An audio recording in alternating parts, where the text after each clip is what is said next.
Continuamos aqui no tópico acreditar. Agora a gente entra no tema eles acreditam e eu estou rindo aqui porque acabei de perceber que tinha gravado a aula, mas esqueci de gravar a tela. Então vamos novamente. Uma das histórias clássicas, né, das profecias de resultado induzido, ela diz respeito a um computador na Inglaterra, né, que foi acidentalmente programado de modo incorreto, tá? Basicamente, o computador estava indicando que uma classe de alunos que eram bons, ele informava que eles eram maus, ruins, né, maus alunos, e o inverso também, uma classe mal era bom. E os professores acabavam se baseando no início do ano justamente nos resultados, né, que os relatórios que esse computador apresentava. E aí, quando a diretora da escola percebeu isso, né, 5, 6 meses depois, ela decidiu fazer novos testes e os resultados foram curiosos, porque os bons alunos haviam piorado significativamente, né, nos testes. Eles haviam sido tratados, né, ou seja, como crianças limitadas, mentalmente limitadas, pouco cooperativas, né, difíceis de serem ensinadas. Ou seja, os paradigmas dos professores tornaram aquela profecia, entre aspas, né, realidade.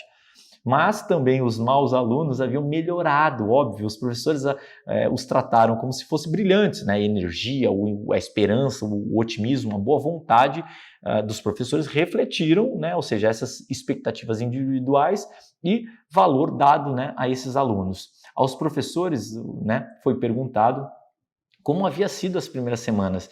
E eles responderam que alguma coisa estava errada, porque os métodos não estavam funcionando, né? A informação que o computador mostrava que os alunos eram brilhantes, mas na prática eles não conseguiam, eles não viam aquilo funcionando. Então, se o computador estava dizendo aquilo, o problema era do método de ensino. Foi assim que os professores reagiam. E aí eles reviram os métodos, né? Ou seja, eles foram proativos, eles trabalharam dentro ali do que eles tinham influência. Então, a aparente incapacidade dos alunos, na verdade, não passava da inflexibilidade, né, dos professores. E aí aconteceu um estudo que assim, que nome que eu posso usar, assim, categórico, tá, dentro desse tema de profecia autorrealizável, e deixa eu apresentar ele aqui. Então, Robert Rosenthal é um PhD, é um distinto professor da Califórnia, são mais de 40 anos, né, as suas pesquisas, elas focaram essa questão da profecia autorrealizável na vida do dia a dia, tá? Ele também é pioneiro nos estudos de comunicação não verbal, recebeu inúmeros prêmios. Então, olha o patamar, né, dos profissionais, dos cientistas que a gente está incluindo dentro do programa. Tá? Uma apresentação para entender exatamente quem que fez a pesquisa. Então, em 1968, os alunos de uma escola primária da Califórnia foram submetidos a um teste de QI no início do ano por esses, né, destacados psicólogos, que é o Rosenthal e o Jacobson, tá? Da Universidade de Harvard, os dois. E aí, o que acontece é o seguinte: eles reuniram os professores da escola e eles informaram, né, o nome de algumas dessas crianças, mais ou menos eram 20% das crianças, que elas tinham conseguido uma pontuação muito alta. Eles garantiram, né, que esses alunos, já que eles conseguiram aquele teste, eles iriam crescer muito academicamente durante aquele ano. E eles iam obter resultados muito maiores do que os outros, tá? Os professores, eles foram ali orientados a não mencionar esses resultados para os alunos, né? E não era para dedicar mais ou menos tempo com eles, né? E os pesquisadores, eles iriam observar ali o dia a dia para garantir que isso não acontecesse durante o ano. No final do ano, todos os estudantes fizeram o mesmo teste, né, utilizado no início. Então, aqueles 20% realmente eles tiveram um resultado, uma performance muito melhor. Eles realmente eram gênios acadêmicos. Agora que vem o ponto, né? Os dois pesquisadores haviam mentido para os professores no início do ano. Os alunos apontados como os mais promissores não obtiveram desempenho nenhum, melhor em nada. Tá? Nos testes iniciais eles foram iguais, eles foram escolhidos randomicamente, aleatoriamente, né? Ou seja, enganaram ali os professores. Os pesquisadores eles concluíram que o que aconteceu foi que, ao elevar as suas expectativas sobre aqueles alunos, os professores mudaram a atitude em relação aos alunos, se tornando mais encorajadores, receptivos e envolvidos com o processo de aprendizado. Isso criou um clima de afetividade, de cumplicidade, de entusiasmo, né, de confiança, que, óbvio, influenciou positivamente o desempenho deles. A crença dos professores foi expressa mesmo de forma não verbal e não consciente. E aí a gente segue em um fenômeno semelhante, né, foi estudado por Robert Merton, que o chamou de profecia autorrealizável, porque quem faz a profecia é, na verdade, quem a faz acontecer. Nesse exemplo, né, os professores. A profecia autorrealizável, ela foi apresentada também em um célebre estudo de Douglas MacGregor, né, na década de 1960, que mostrou que as expectativas dos gerentes afetava o desempenho dos empregados, né? As pessoas agem como esperamos que elas ajam. Olha que incrível isso. Jürgen Clary, que a gente já apresentou, ele diz o seguinte: o gringo diz isso porque não é complexado. Toda a vida foi levado a acreditar que pode, enquanto nos fizeram acreditar no contrário. Você tem que mudar o chip, tem que dizer sim, eu posso e acreditar. Essa é a melhor dica do livro, porque pode transformar a sua vida. Ele coloca isso no livro dele, né?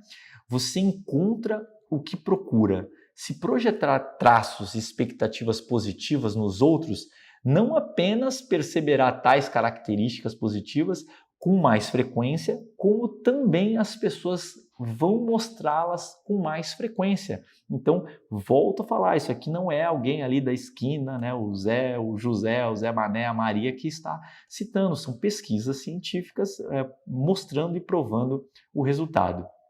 E é uma reflexão muito importante para finalizar esse tópico, eles acreditam, é o seguinte: muita atenção sobre quais expectativas as pessoas tiveram, né, ou até têm ainda sobre você.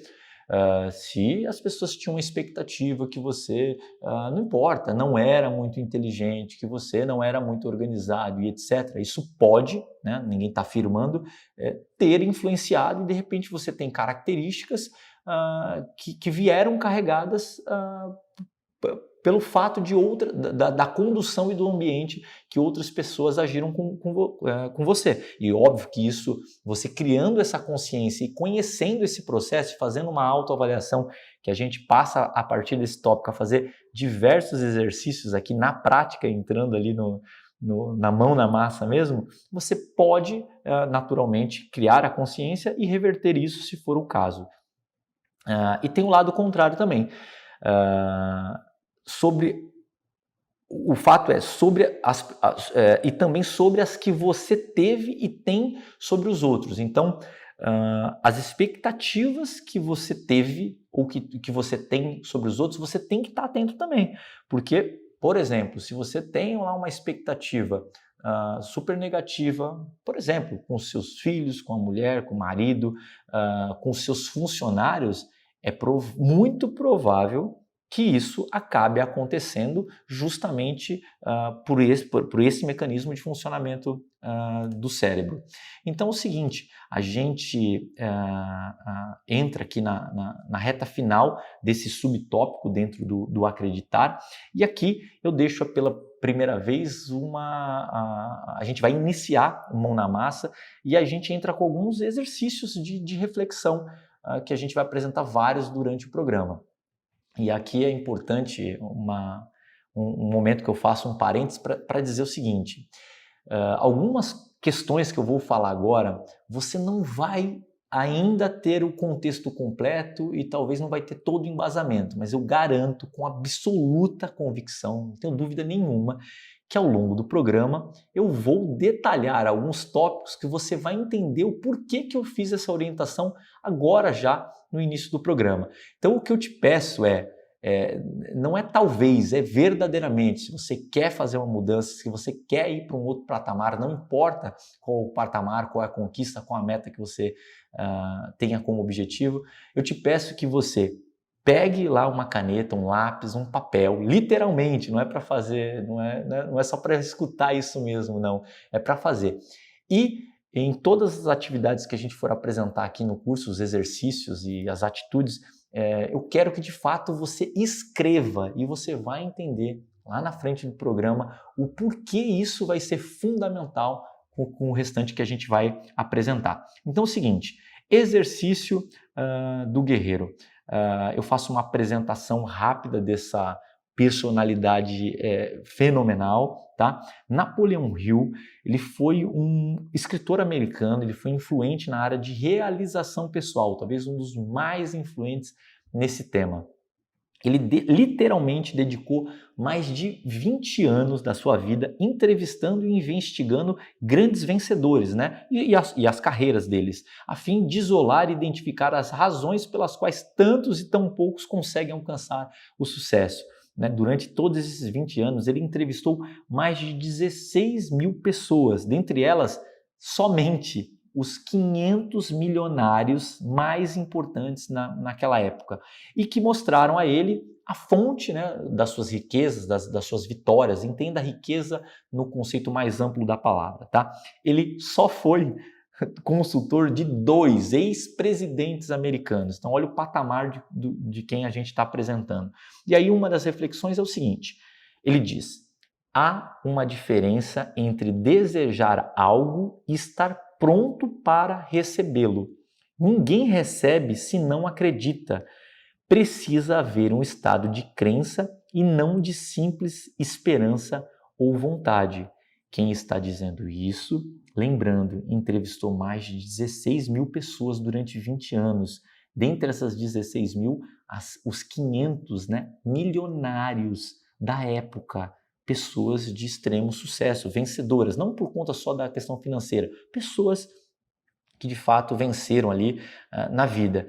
Então, ele faz essa citação. E aí fica uma reflexão para que você coloque no papel. Não quero que você só pense, não. Por favor, coloque no papel e você vai entender o porquê que eu estou puxando tão forte essa importância de você escrever. O que você compreende sobre essa informação? Vou repetir. Há uma diferença entre desejar algo e estar pronto para recebê-lo. Ninguém recebe se não acredita. Precisa haver um estado de crença e não de simples esperança ou vontade. E na hora que você for escrever, obviamente, não esqueça de todo o tópico que a gente citou aqui, né? Do eu acredito diretamente, de todas as pesquisas no indiretamente e do eles acreditam. Tá? Essa é uma reflexão que envolve todo esse tópico. A segunda reflexão é o seguinte: quantas vezes acontecem coisas boas e coisas ruins na minha vida que eu já previa?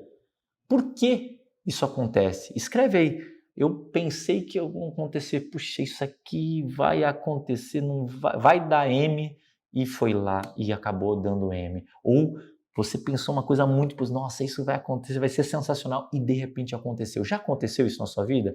Escreva aí e me explica por que isso aconteceu. Que estereótipo alguém ou a cultura me implantou que podem estar me prejudicando? Reflita sobre isso e escreva. E por último, nesse exercício, que expectativa dos outros sobre mim teve ou ainda tem influência na minha realidade? Então, 4 pontos para você refletir. Faça verdadeiramente essa pausa. Você vai entender os pontinhos, como eu costumo dizer, ao longo do programa. Faça essa pausa, faça esses 4 pontos. A gente segue, né, no próximo vídeo. A gente falou do acreditar, mas ainda dentro desse tema, e aí sim, para finalizar esse tema acreditar, no próximo vídeo a gente vai falar sobre histórias.